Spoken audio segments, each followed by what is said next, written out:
listeners, welcome back to Exploring the World with DAP Data Sisters. Isha, where are we going this episode? We are going to be talking about one of my most favorite habitats, the Kelp Forest, which is a near-shore ecosystem like the coral reef. Living close to the Bay Area, we get to see kelp by the beaches, and one of our most favorite places to visit is the Monterey Bay Aquarium. They have a beautiful kelp forest exhibit. What better place than the Monterey Bay Aquarium to ask our questions about the kelp forest? Mr. Nick has been working here for 4 years and is the manager of the public programs. He will be popping in throughout the episode to answer our questions. The forests under the sea.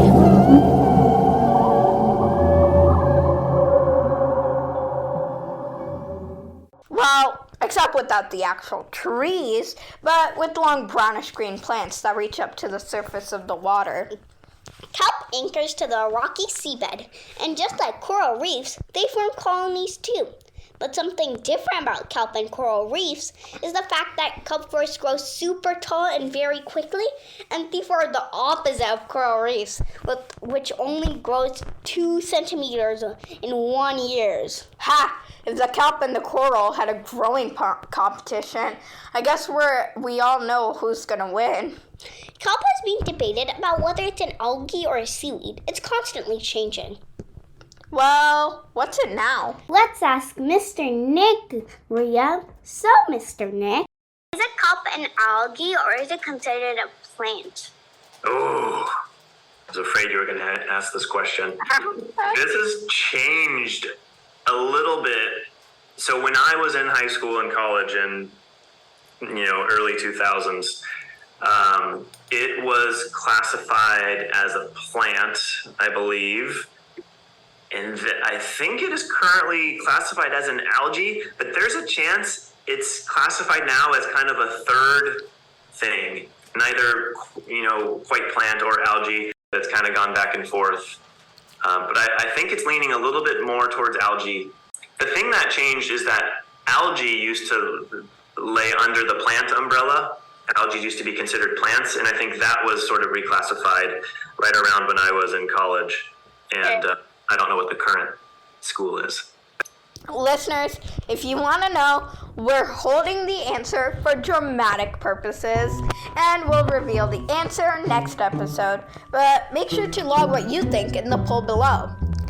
Kelps actually have gas sacs, also called air bladders, that keep it afloat along the sides. Kind of like one of those balloons we get from birthday parties. Kelp grows huge very quickly too, around 18 inches per day. Because of each individual kelp plant is competing for the sun's nutrients.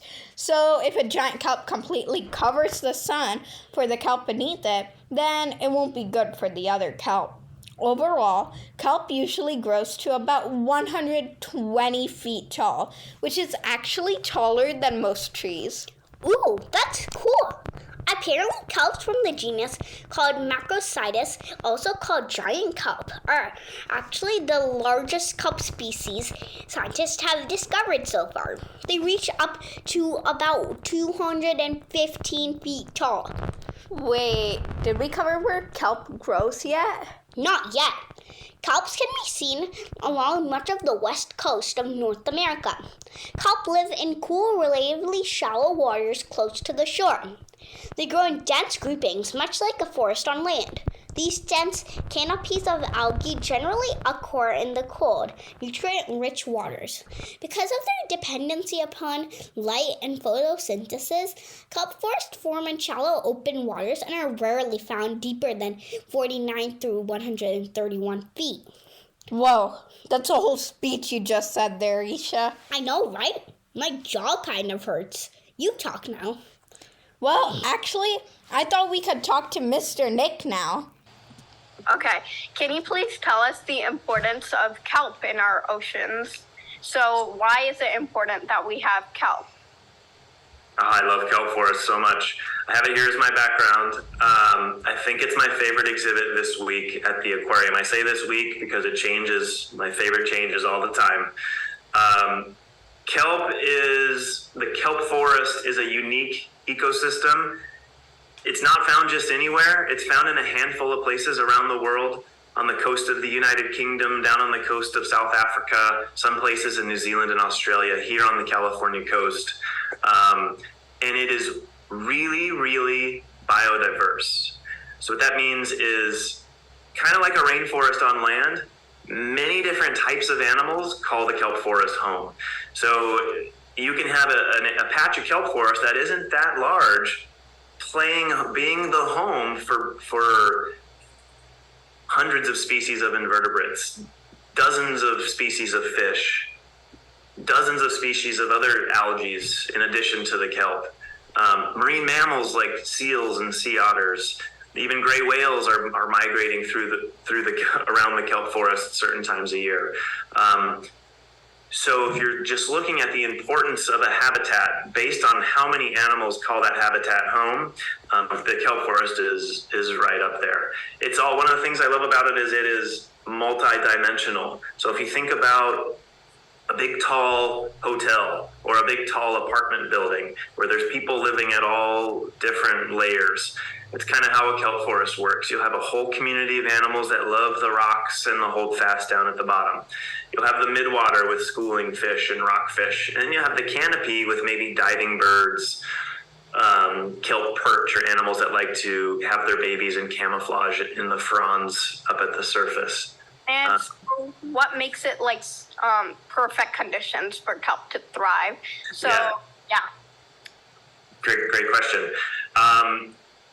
So if you think of a coral reef, liking the water a little bit warmer, liking really clear water with lots of sunlight that comes through, the kelp forest is opposite in some ways. It likes a pretty cool water temperature. So water temp for a healthy, happy kelp forest needs to be somewhere between around 45 degrees, as warm as maybe 70 degrees. Pushing 70 degrees and it's starting to get a little too warm for kelp forest. So here in the Monterey Bay, our average ocean temp is probably right around 55 degrees. Would feel freezing if you or I jumped in there without a wetsuit. That's what kelp wants. It also wants a nutrient-rich water. So you think of a plant's pulling up nutrients through its roots. A kelp forest is just absorbing nutrients through its leaves. And so there needs to be lots of nutrients in the water that it could absorb. And then it just needs sunlight. And if it has those things, nutrient-rich water, sunlight, and nice cool temperature, it can grow in the summer when we have lots of sun up to 1.5 to pushing 2 feet per day. So if you think of, 18 to 24 inches of growth per day is pretty impressive for this type of algae. So is this why Monterey Bay was made like a sanctuary and a protected area? Why was it? It definitely factored into that. Monterey Bay has a variety of really unique features. One of those is being home to some rich and dense kelp forests. Another is that there is a really big, unique, and impressive canyon. Submarine canyon in the Monterey Bay. You girls heard about this? Mm-hmm. Okay. Yeah, so extending if this is the bay, Monterey is down here at the bottom, Santa Cruz is at the top, Moss Landing is here in the middle. Extending from the middle, kind of like a lightning bolt, is this deep canyon. It's twice as deep as the Grand Canyon and as wide as the Grand Canyon, just underwater. So that's a really unique feature and it leads to lots of upwelling or nutrients in the water. Lots of birds come here to feed on that. Blue whales and humpback whales come to feed on that. The kelp forest, the otters, which are very uniquely found in Monterey Bay, are all reasons that probably factored into that sanctuary designation in the late 90s. How much kelp was lost when the sea otters were endangered? That's a good question. So sea otters, we do talk a lot about sea otters as defenders of the kelp, and part of this balance between herbivores that are eating the kelp and predators and animals that live in the kelp forest.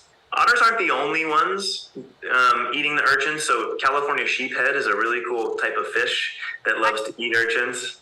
Yeah, in the aquarium. It's my favorite fish. Oh, I love the sheephead. We have such a neat, amazing male sheephead in the Kelp Forest exhibit and have for a few years now. That he's one of my favorite. So yeah, you can tell by his jaws and his big mouth, he loves to eat urchins.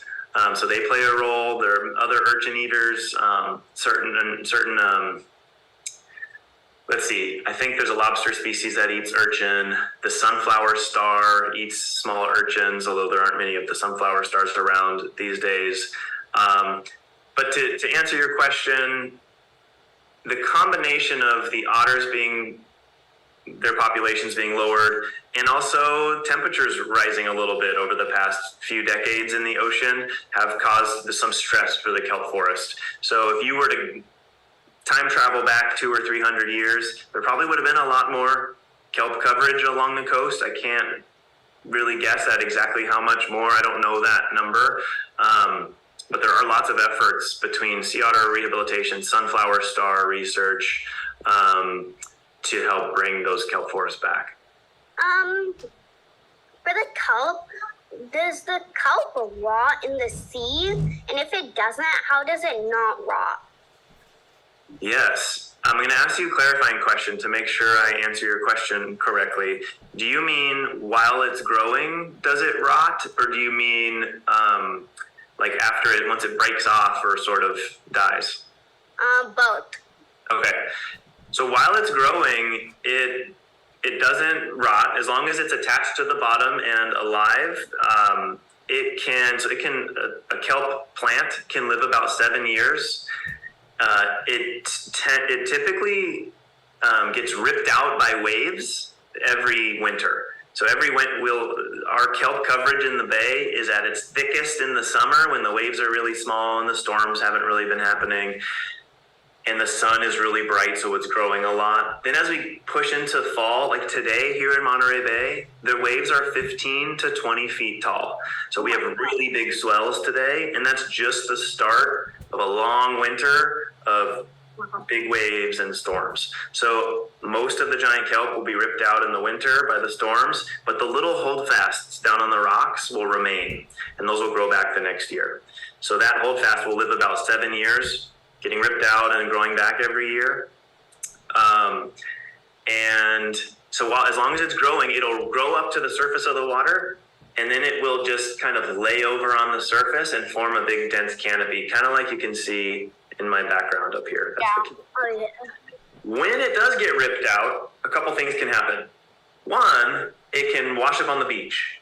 And then that's what you might see if you've been to the beach and you've ever seen big mounds of kelp rotting, flies are eating it, birds are pecking through it looking for critters. So that's one thing. And then it does sort of rot on the beach, right? And the nutrients get returned to the water and into animals that eat it. The other thing that can happen is it can get swept offshore. We call that drift kelp, and it can go down into the submarine canyon. So really cool studies have been done by our partner, the Monterey Bay Aquarium Research Institute, or MBARI, that a lot of the biomass, or basically just stuff that is edible for animals in the deep sea here in the Monterey Bay Canyon, a pretty good percentage of it is kelp. So that kelp, those kelp forests are feeding the deep sea animals that live in the canyon. From when it's ripped off and goes down there, it can provide quite a feast for crabs and fish and other animals that live down there. Don't ask that question. No, you ask. Okay. Are the increase in ocean temperatures impacting the kelp forests? Yeah, I think so. It's gradual, and some of the increases in ocean temperatures, because there are so many currents and changeovers when the ocean is so massive, that some of the warmed water is pushed offshore or goes down really deep or moves to another area. So some of the effects of the warming water haven't been felt quite yet, but there have been increases in temperature, especially definitely, or at least certain times of year, and the kelp doesn't do as well. That's happened. I'd say the kelp here in Monterey Bay is less stressed by that just because we're far enough north that the warming that's happened so far, to my knowledge, hasn't impacted the kelp forests too drastically. Down off the coast of Southern California, for instance, Catalina Island has had some really warm water years over the past couple decades, and the kelp forests down there have had some years where the coverage is pretty small. However, there have been years where it's really bounced back. So that's one of the things marine biologists and scientists are really studying to see how kelp is responding to changing ocean temperatures. Mm-hmm. So is this like the main danger that kelp forests are getting hit with, or yeah, can you tell me more about that? Yeah, I think it's definitely, it's the big one, if not the biggest one. I'd say the temperatures, and then another danger is just the kelp forest is an ecosystem, and an ecosystem likes balance. And as a really biodiverse place, one cool thing is that a really biodiverse place, which again is a place that a lot of different species live in, the thing about high biodiversity is it gives you, it's kind of like an insurance plan. It's more resilient, and it can actually survive losing a couple species. So let's take the opposite example. Let's say you're an ecosystem and you're balanced by 2 species. Let's pretend it was just sheephead and urchins. Urchins are eating kelp, but sheephead are eating the urchin, okay? And then all of a sudden the sheephead disappear. Let's say they're overfished or warming water moves them out. Now all you have is urchins and kelp. That's gonna very quickly unbalance, right? Because those urchins are just gonna eat it all. If you have an ecosystem with 3,000 different species, some are herbivores, some are predators, some are eating other things, you have this balance that isn't just one here and one here. It's this very interconnected web. And if you take a couple strings out of the web's still gonna hold up. But what we're keeping an eye on and trying to help people understand that we can all protect kelp forests, and things we do can help, is that if it loses too many species and something does eventually get imbalanced, then it can be a problem for the kelp forest. But as a really biodiverse place, it actually has a lot of resilience, and it can recover. So I think temperature is something that could threaten kelp forests in the future. Losing species like sea otters and sunflower stars can be a stressor as well. But it can also be quite resilient, and it can come back. Okay, so you sure you want to ask? When boats go on the ocean, do they destroy like some of the kelp forest? Ooh, that's a good question. They sure could if they go motoring right through it. What tends to keep them from doing that is if you have a big healthy kelp forest with a big thick canopy, it's actually not very nice on your motor. So boaters tend to avoid the kelp forest. And kelp, we often think of kelp as the kelp forest, but if we think of it as an individual plant or algae, it can only grow in a certain depth of water. So if you put kelp in water that's 1,000 feet deep, and it has to attach to the bottom, and it's not going to get enough sun to be able to grow up to the surface. So you'll only find kelp in around 100 feet of water or shallower, which means it tends to be pretty close to the shore. So if you have a harbor like we do in Monterey, the boats can leave the harbor, and they can steer pretty clear of kelp unless they're really motoring closer to shore, which most boaters know not to do. Okay. So, and what can we kids do to help the kelp forests? Yeah, it's a good question. So if we start with some of the challenges we've talked about that the kelp forest is facing, so knowing that increasing temperatures are one of those challenges, knowing that if the ecosystem is imbalanced due to overfishing and the removal of certain species, that can be a challenge. Then we can use that to help us find good solutions. So for the warming water, the main reason or the cause of that warming is climate change, right? Or fossil fuel burning. So I'm guessing you two don't drive cars yet. Yeah.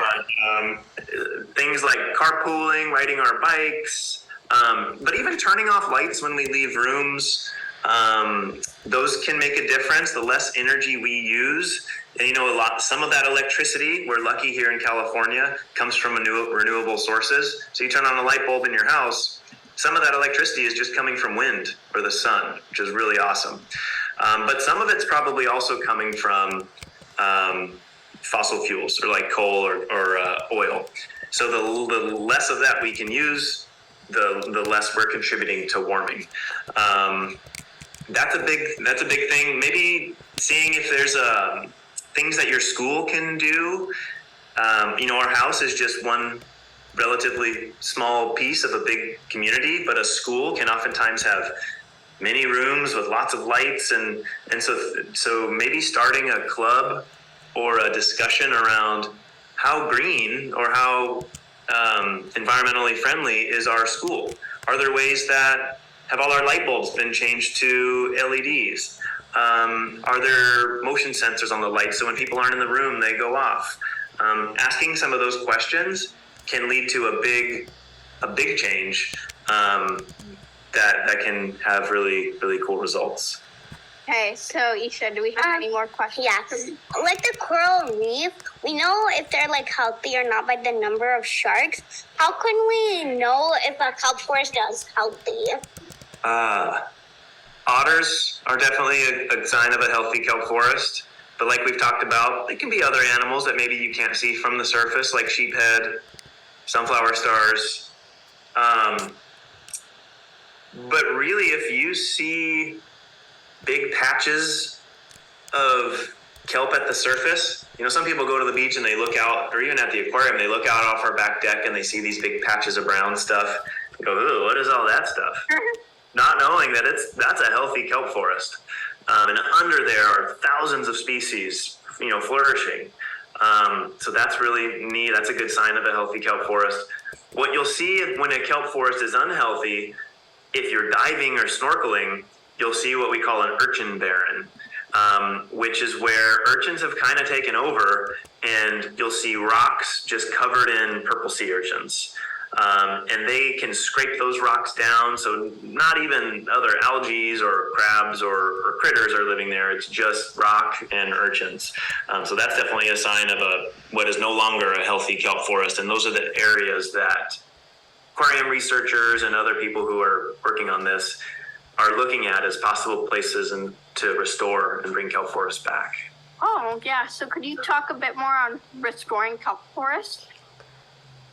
Yeah, I know that there's a little work being done, not by the aquarium, but by other places looking to grow kelp forest and to grow kelp and transplant it. Other cool projects I've heard of are for those urchin barrens. I know down near Long Beach, there have been projects where divers go out with bags and little hammers, and they remove urchins. So in those urchin barrens, sometimes the kelp just needs a little bit of time to get a foothold or a hold fast, and then spread and bounce back. And so the divers will remove thousands and thousands of urchins to try to give the kelp a leg up. There's also a really cool lab here in Pacific Grove in Monterey that I can plug. It's called the Sunflower Star Lab. Where there are some scientists working to culture and breed sunflower stars. Oh, wow. They're a species of sea star that has, I think, 25 or 30 arms, if you've ever seen them, lots of arms. They were basically wiped out locally during the sea star wasting disease that happened around 2017. I've heard that they get white spots and then they just fall apart. They kind of just fall apart. And so it took out bat stars, ochre stars, and sunflower stars.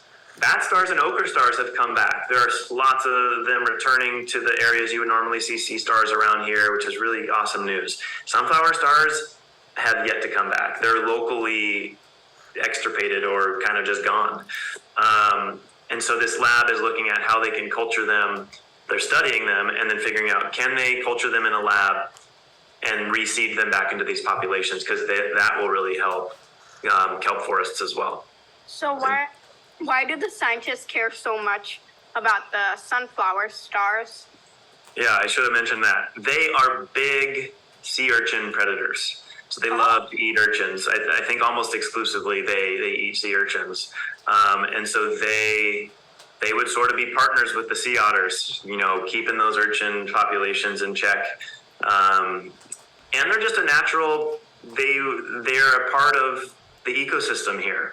And they're no longer here. So by restoring them, not only will they get to play that role of sea urchin control again, but there were probably things that were eating sunflower stars that now don't because the sunflower stars aren't here. So again, when we think of that web of ecosystem, the sunflower star would have been one of those strings that is currently missing. So if by putting it back, we can restore some of that biodiversity and resiliency to this, really important habitat of the kelp forest.